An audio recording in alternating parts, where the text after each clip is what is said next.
नमस्कार। Akashvani port Blair से प्रस्तुत है प्रादेशिक समाचार।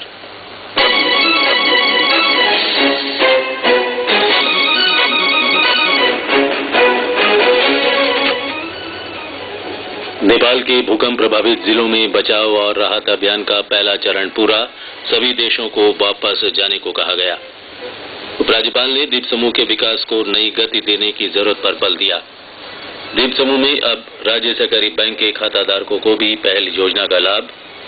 शिक्षा विभाग में विभिन्न श्रेणी के शिक्षक पदों पर नियुक्ति के लिए योग्यता सूची आज जारी होगी।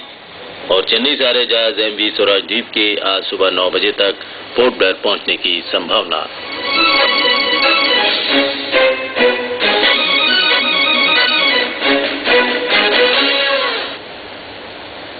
समाचारों के साथ मैं राकेश चंद्रलाल। नेपाल में भूकंप प्रभावित अधिकतर जिलों में बचाव और राहत अभियान का पहला चरण पूरा हो गया है। खोज और बचाव अभियान में शामिल लगभग 34 देशों के बचाव कर्मियों ने अधिकतर जगहों पर अपना काम पूरा कर लिया है।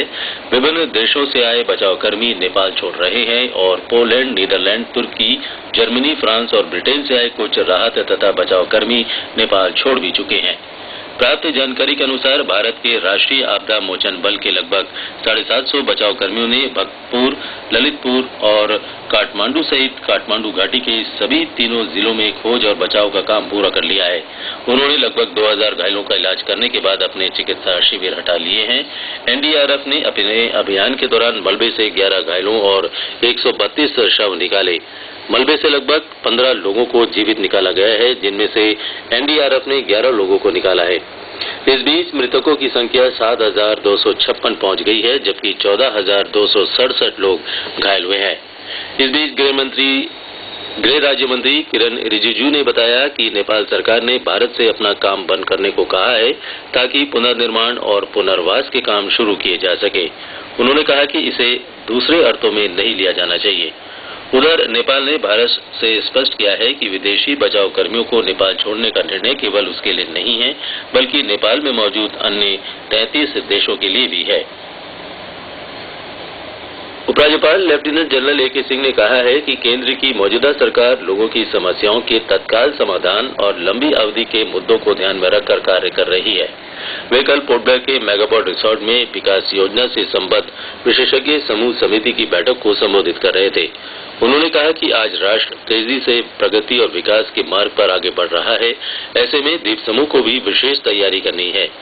उपराज्यपाल ने कहा कि इन द्वीपों में विकास से जुड़े कार्यक्रमों के बारे में नजरिया स्पष्ट होना चाहिए। उन्होंने कहा कि सामरिक सुरक्षा और आर्थिक गतिविधियों के बीच तालमेल रखते हुए विकास कार्यों को पूरा करना है। उपराज्यपाल ने बताया कि इस केंद्र शासित प्रदेश को सरकार से पूरा बजट प्राप्त होता है। राजस्व में यहाँ की भागीदारी मात्र 9% है। इस मौके पर भाजपा के प्रदेश अध्यक्ष विशाल जॉली ने कई महत्वपूर्ण मुद्दों की ओर ध्यान आकर्षित किया। कार्यक्रम के आरंभ में आयुक्त सह सचिव मोहनजीत सिंह ने अपने संबोधन में बताया कि अध्ययन समूह में विभिन्न क्षेत्रों के विशेषज्ञ शामिल किए गए हैं, जो अल्पावधि और दीर्घावधि की विकास योजना का खाका तैयार करेगी।